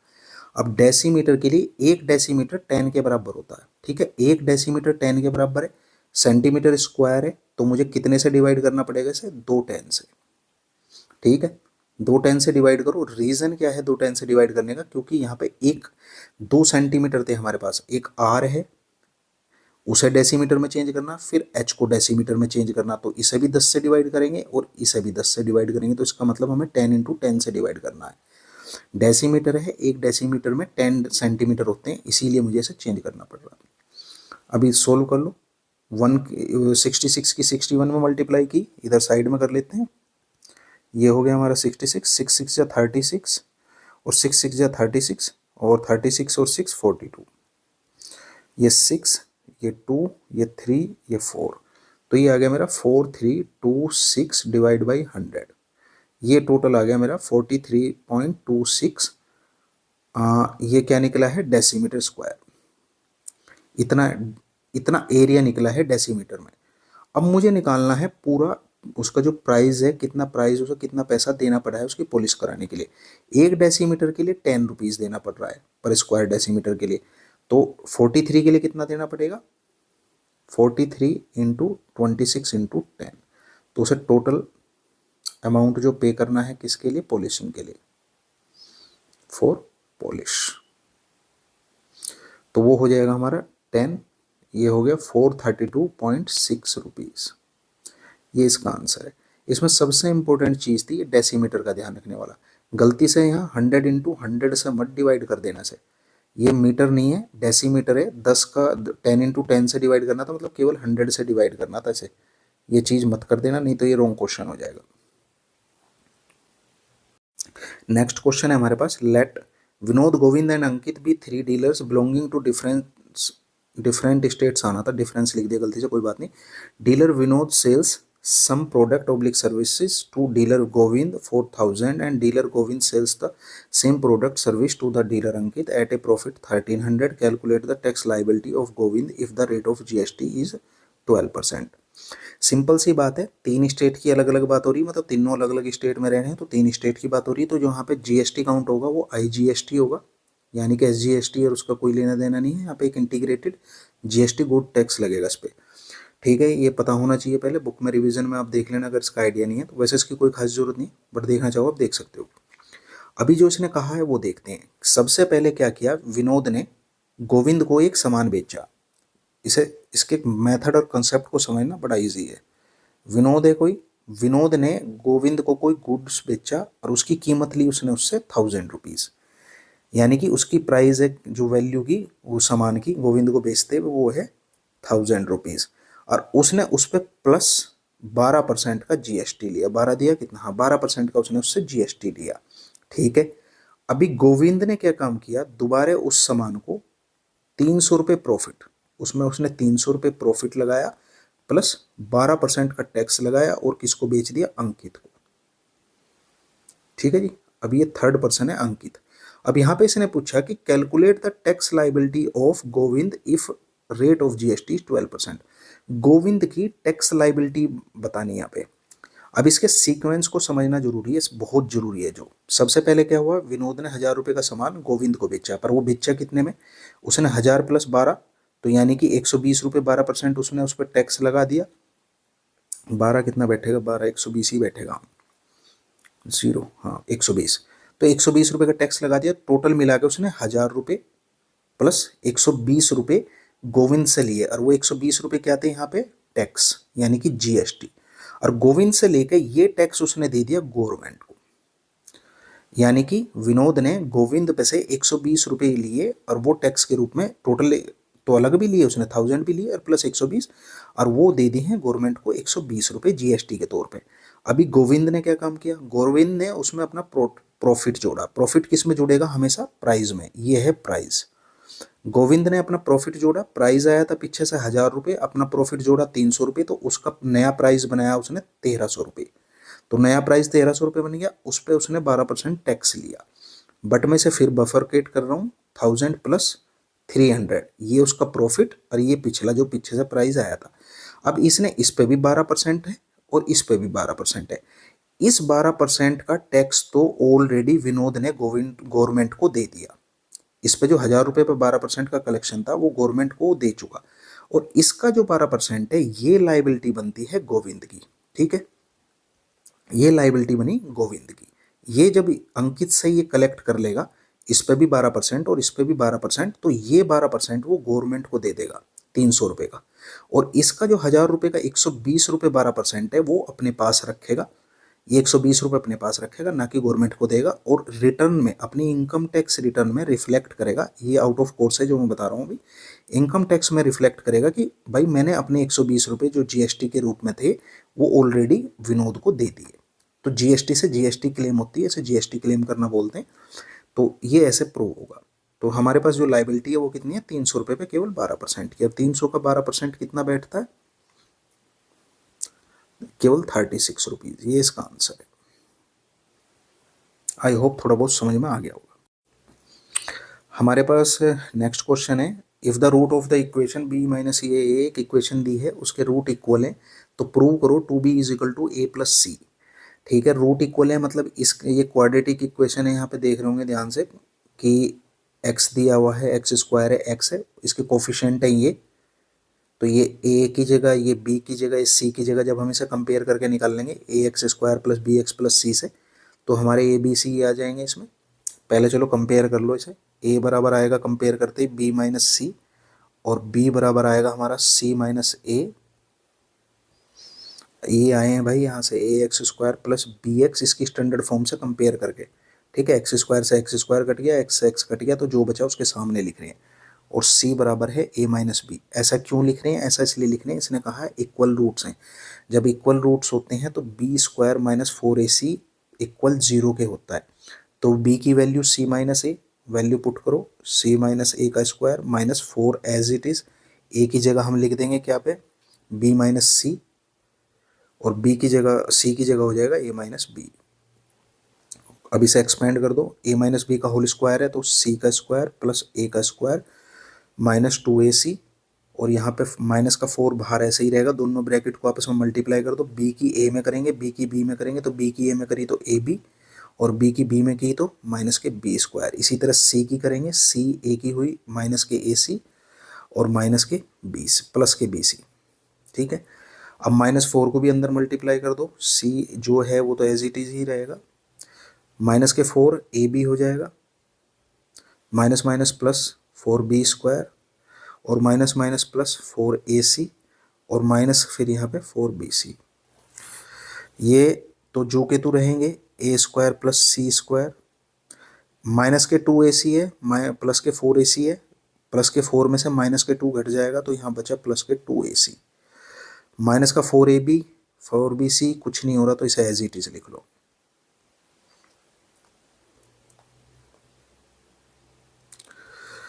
ठीक है, अभी मुझे ये दिख रहा है दोबारा a प्लस सी के होल स्क्वायर में बंद हो रहा है यहाँ पे ऐसे, क्योंकि A square plus B square plus 2ab का फॉर्मूला बंद हो रहा है, वो इसमें क्लोज हो जाएगा। बट मैं ऐसा क्यों करूँ, जब मैंने यहाँ से एक्सपेंड ही किया तभी होल स्क्वायर से। ये मैं ऐसा इसलिए कर रहा हूँ कि मुझे यहाँ दिख रहा है जो मुझे प्रूव करना है उसमें a प्लस सी चाहिए मुझे। पहले माइनस का था बट इसे बंद करते ही प्लस का आ जाएगा जो मुझे चाहिए RHS में। अगर चाहिए तो फिर बंद कर लो, सो आगे देखेंगे क्या करना है। तो ये हो गया a प्लस सी का होल स्क्वायर इतने का। अब अगर मैं इसमें दोनों में माइनस के 4b कॉमन ले लूँ, मैंने माइनस के 4b कॉमन ले लिया तो अंदर क्या बच गया, a प्लस सी। ध्यान से देखो, इसमें 4b कॉमन आया तो a बचा, इसमें 4b कॉमन आया तो c बचा, और माइनस माइनस प्लस हो गया, और प्लस के 4b स्क्वायर इधर है, और ये बराबर में 0 भी है भाई क्योंकि रूट्स इक्वल है इसकी। ठीक है, अभी यहाँ पे एक चीज़ देखना ध्यान से, ये दोबारा एक क्वाड्रेटिक इक्वेशन की फॉर्म बन गई है। अगर मैं यहाँ पे लेट कर लूँ, let a plus C is equal to हमारा x, इसकी जगह अगर मैंने x मान लिया तो ये हो गया एक्स स्क्वायर माइनस के 4b। वैसे x यहाँ पे था, x मानना नहीं चाहिए, मुझे कुछ और मानना चाहिए, इसे कुछ और मानते हैं। यहाँ पे x की जगह, ये कॉन्स्टेंट ऑलरेडी यूज है इसमें इक्वेशन में तो इसे मान नहीं सकते ऐसे, तो इसे मैंने मान लिया y।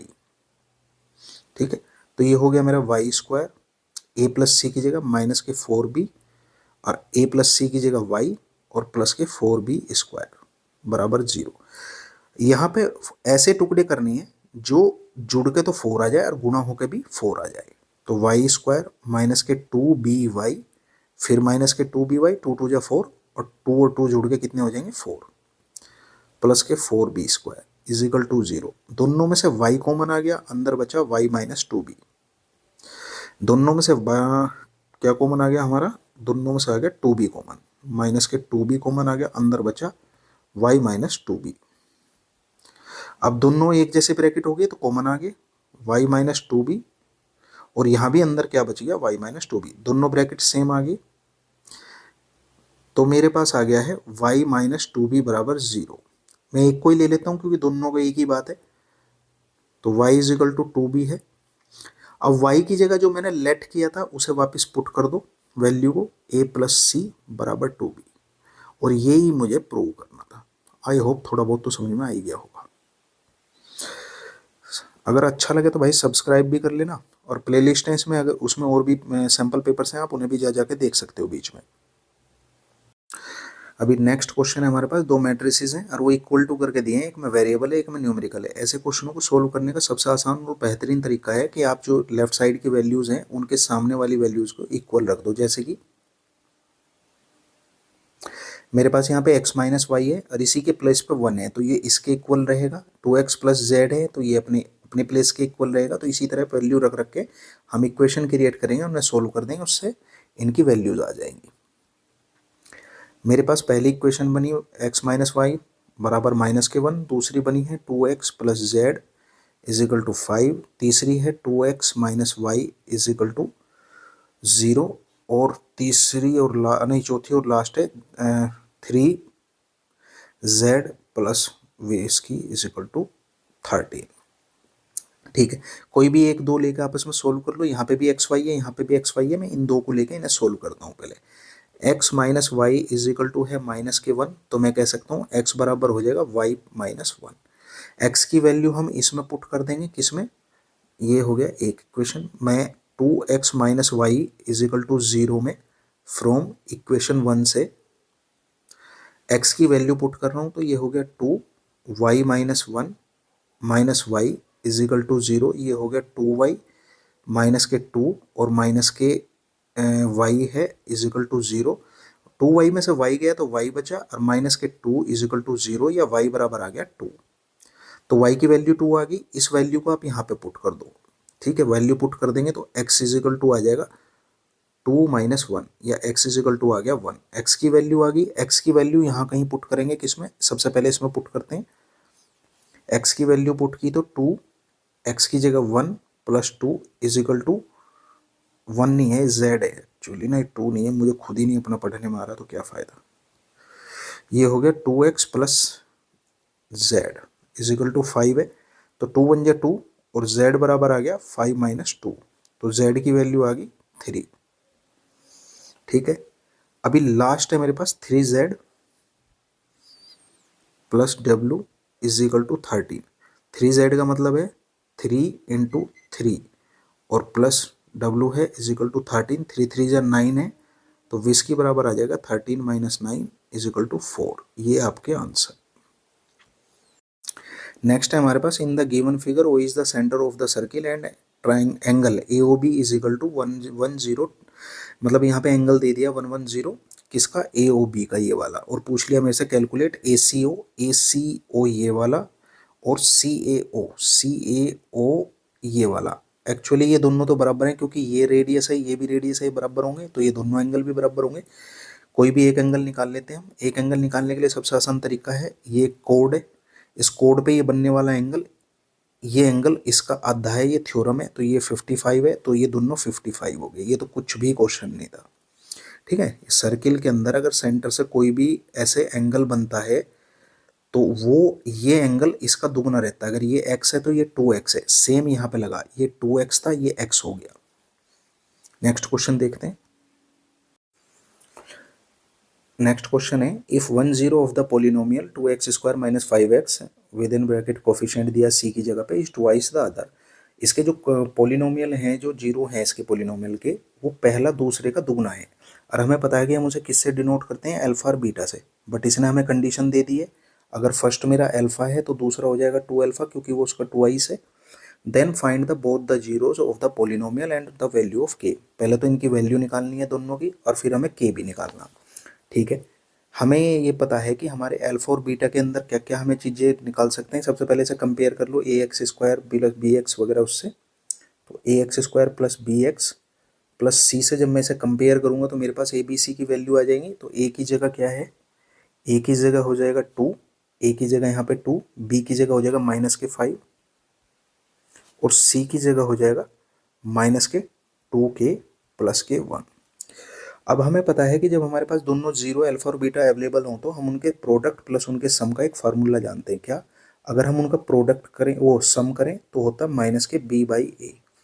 यहाँ पे अल्फा तो अल्फा ही है, बीटा की जगह 2 अल्फा जो उसने पहले ही दे रखा, हमें गिवन है ये, अकॉर्डिंग टू क्वेश्चन था ये चीज़ कि अल्फा बराबर अल्फा और बीटा बराबर 2 अल्फा। तो यहाँ पे 2 अल्फा लिख दिया, माइनस के b की वैल्यू है माइनस के 5 और अपॉन ए है हमारा कितना 2, तो 3 अल्फा बराबर आ गया 5/2, या मैं कह सकता हूँ अल्फा बराबर आ गया 5/6। ये अल्फा की वैल्यू है, एक जीरो आया निकल के, दूसरा जीरो कैसे निकलेगा? पहला अगर अल्फा है तो वो उसका दुगना है, तो यहाँ पे 2 अल्फा लिख लो, 2 अल्फा की जगह वैल्यू रख दो इंटू 5/6, 2 से कैंसिल हो गया 3 टाइम्स, तो 5/3, यानी कि बीटा बराबर आ गया 5/3। दोनों आ गई हैं वैल्यू। अभी निकालनी है मुझे के की वैल्यू। के की वैल्यू निकालने के लिए सिंपल तरीका है, इसी का ही हेल्प लेंगे। कैसे? अब हम यहाँ पे प्रोडक्ट वाला फार्मूला लगाएंगे। प्रोडक्ट कौन सा? Alpha into beta is equal to होता है सी बाई ए। तो alpha into beta, alpha beta हमें पता है दोनों के दोनों, आप लिख लो। एक तो है 5/6 और एक है हमारा 5/3 बराबर सी बाई ए। सी क्या है मेरा? माइनस के 2k प्लस 1 अपॉन ए है मेरा 2। एक सेकेंड, इनमें एक थोड़ा सा चेंज है, एक कुछ है, एक 5/3 है और एक 5/6 है। 2 से 6 कट गया 2 टाइम्स और 3 टाइम्स, तो मेरा यहाँ हो गया 5×5 या 25, 25/9। इधर है माइनस के, माइनस से ब्रैकेट खोल दो, 2k माइनस 1 मल्टीप्लाई कर दो ऊपर नीचे, तो ये हो गया 25 इज इक्वल टू माइनस के 18k और माइनस के 9। अभी यहाँ पे हमारे पास इसे k को अकेला कर लो, लेफ्ट साइड में लाएंगे तो पॉजिटिव हो जाएगा और ये उधर जाकर माइनस का हो जाएगा, तो माइनस के 25 माइनस के 9 और ये हो गया माइनस के 34, इधर 18k है और k बराबर आ गया माइनस के 34/18। डिवाइड करो, कहाँ से हो जाएगा देख लो, 2 से ही कर लो, 2 1 जा 2, 2 7 जा 14 और 2 9 जा 18। अब कुछ नहीं है, तो माइनस के 17/9 के की वैल्यू आई। ये इसका आंसर है।